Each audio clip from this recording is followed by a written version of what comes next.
What's up, everyone? I hope you're having a great day as always.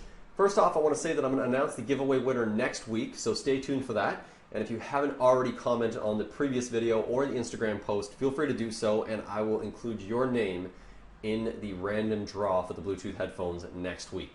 So, in today's video, what I want to talk about is the law of attraction power.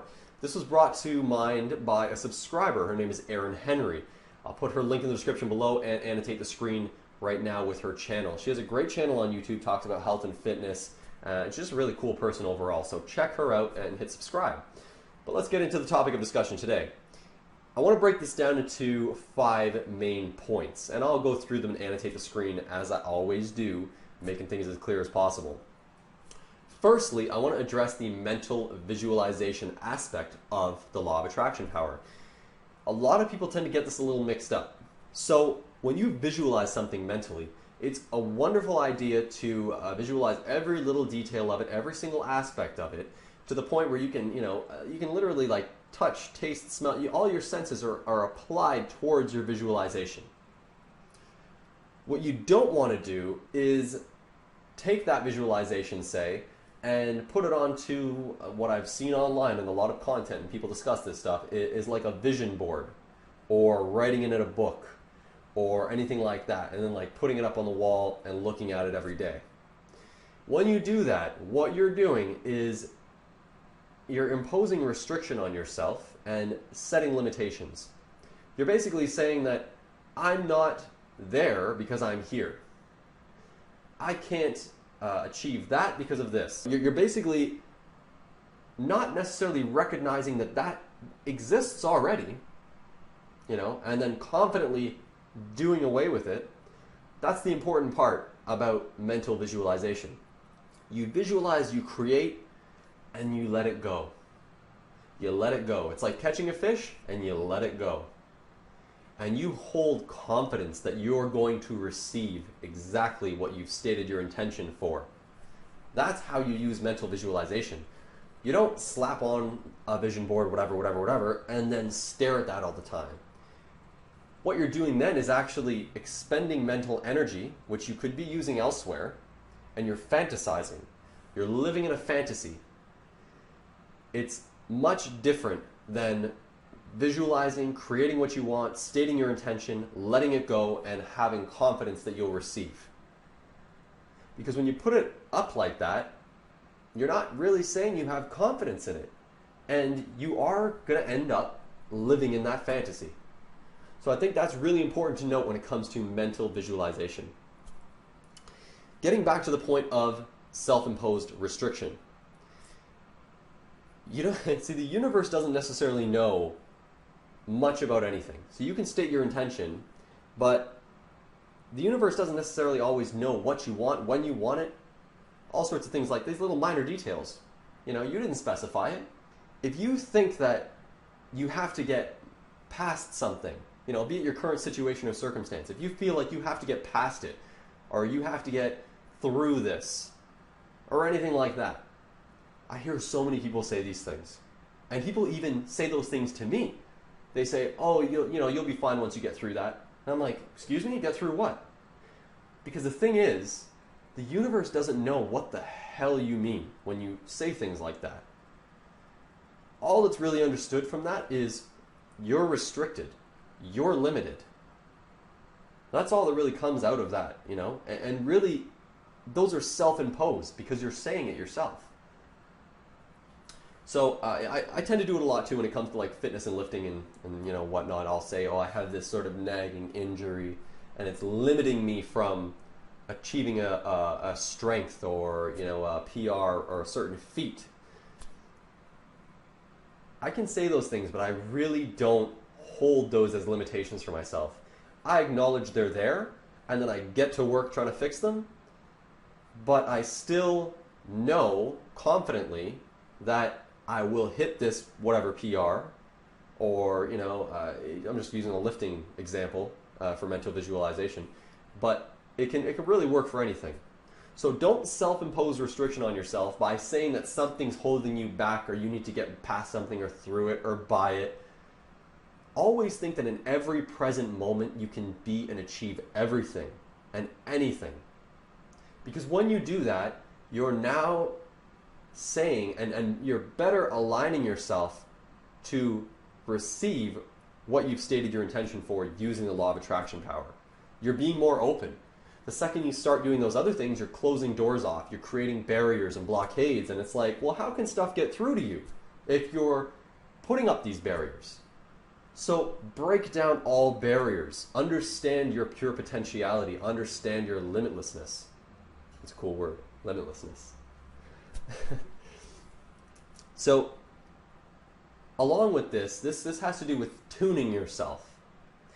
Tuning yourself basically means to change your vibratory frequency so that it's better in line with and resonates with what you're looking to achieve. So I'll give you an example here.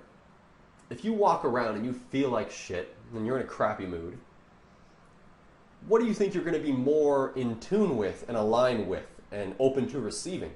Do you think you're going to be open to receiving things like stress, frustration, anger, these types of emotions? Or do you think you're going to be more open to abundance, love, joy, bliss? You need to focus on tuning your vibration so that it resonates with what you want. You can't go around feeling like crap expecting to receive gold. It's, it doesn't make sense, right? You need to feel like gold. You need to be gold, because then gold will just come to you. Because you are gold. Of course.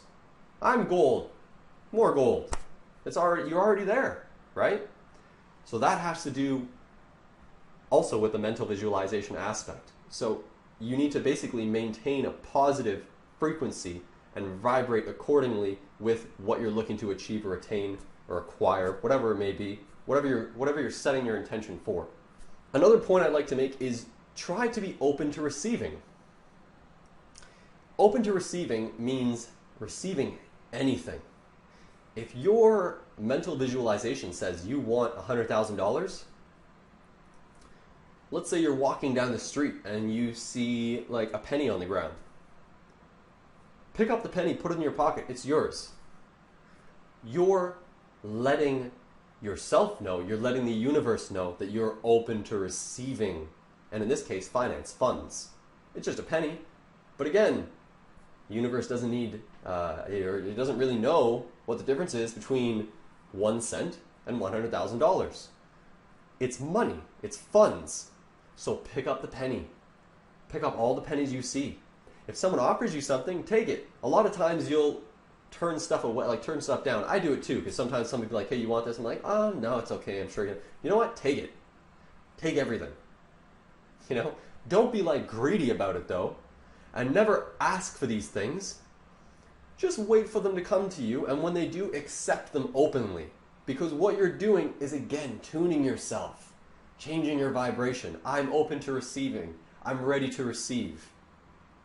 Because when you do that, that's how you allow things to flow in.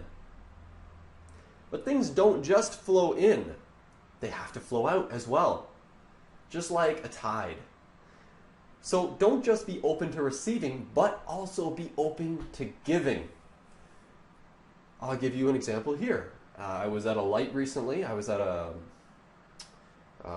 actually coming from Fortis Fitness. I go to a gym in the middle of the city. So I was at a light and there was a homeless person came up to the window. All these people, all these people were like saying no, no, no, no, no. As you wait at a light in a car, and this, people usually walk up with like their cups and ask for money. So all these people were turning him away. Because I like to focus on tuning myself and changing my vibration, when he came up to my window, I called him over, opened up my glove compartment, and I gave him everything. I didn't even know what the hell I had in there. I gave him everything. Because it didn't matter what was in there. I want to establish that not only am I open to receiving, but I'm open to giving. Not just giving, but giving all that I have. Because I don't hold on to things. When you hold on to things, you're creating restrictions, limitations. Don't do that. Like a tide. Always think like a tide, in and out. A nice flow, or think of a nice circular movement. You can't just always receive, you need to give. So go and give stuff. go donate. Go grab like a bunch of clothing, a bunch of electronics, whatever it may be, and go donate it to people. Or, you know, give it to some people that you know even. Like, it doesn't have to be like a shelter or one of those places. Just go give stuff to people you know. What you're going to notice is, as you practice this and as you continue to practice this, you're going to notice that you're going to start receiving more. I like examples. I'll give you another example here. Recently, actually a couple times, I've gone to get fast food at drive-thrus, and they've doubled my order by accident. And guess what? They gave me the extra. Like, they gave me double my order, and I only paid for the one. But it's because my intention has been stated as such, as I previously mentioned. So consider that and practice that. That's how you tune yourself and change your vibration. Another point I'd like to make is expressing gratitude. It's very important with the law of attraction power. You want to express gratitude not only for what you have, but for what you will have. Because you're now tying this in with mental visualization. You're bringing an emotion into this and saying, I'm so grateful and blessed to be earning this per month, to receive this, whatever it may be. But you're doing this with non-attachment. I really want to focus on non-attachment here. Okay, you want to have gratitude, but without attachment to what you're grateful for. The second you have attachment to something, you're basically saying that that particular thing defines who you are. That it sets like what you are, who you are, and you know, a lot of people in the fashion industry tend to do this with their outfits, with their clothing. Nothing defines who you are like that. Who you are is undefinable. It's formless. So express gratitude as much as possible all day long in everything. If someone's an asshole to you, say thank you, because they're probably teaching you something and you don't realize it yet, but you will. So express gratitude in all circumstances. If you believe something to be true and you hold it in your heart to be true, you can manifest that and bring that forth into your reality much easier. So with visualization, with changing your vibration, with not imposing restriction, with expressing gratitude, being open to receiving and giving, this is how you best practice the law of attraction power. And you'll notice great results as you go about your life. Don't hold any time frame for when you need to achieve this or that or this or that. You can do it and you can try that method. But to be honest, the things will come to you. Just hold the confidence that these things will come to you and maintain that you are eternally established in a state of harmonious bliss, joy, and love. Because now, it doesn't matter if something doesn't come to you. You're not leaning on anything. You're not wrapped up in it. You're not holding on to it, smothering your visualization, because you're maintaining your center regardless. Regardless of if I get this Ferrari, I maintain my center. I'm open to receiving the Ferrari though. And if I happen to have an extra Ferrari kicking around, I'll give it away. That's how it works. Don't hold on to possessions. Possessions are like this phone. I buy this phone, right? It's not my phone. This is just a phone. You want to know why it's not my phone? Because I'm just happening to hold it right now. But when I sell this or give it away or do whatever I may do, it'll be someone else's phone. And then when they do whatever they do, it'll be someone else's, someone else's, someone else's. The only thing that sets that my identification ownership of this is time. So if you think of all objects in a timeless state of existence, they're owned by everyone. So technically, everything is just loaned, rented out to you. I'm in a house right now. I own this house, but I'm not the first person that's been here, and I won't be the last. So I'm just here sharing an experience and enjoying myself. And there will come a time when someone else will do the same, because I don't hold on to anything. Because this house, this phone, money, cars, whatever, this and that, don't define me at a deep-rooted level. They don't define my boundless, limitless self. So recognize these things, give them a shot for yourself. If you have questions about what I'm talking about, let me know, comment down below. I tried to do the best I can to explain the law of attraction power in simple terms and give you a few examples. But practice it yourself. Try it out. Start right now. A lot of people say start tomorrow, start next week. Start right now and see how it goes for you. Catch you again next time.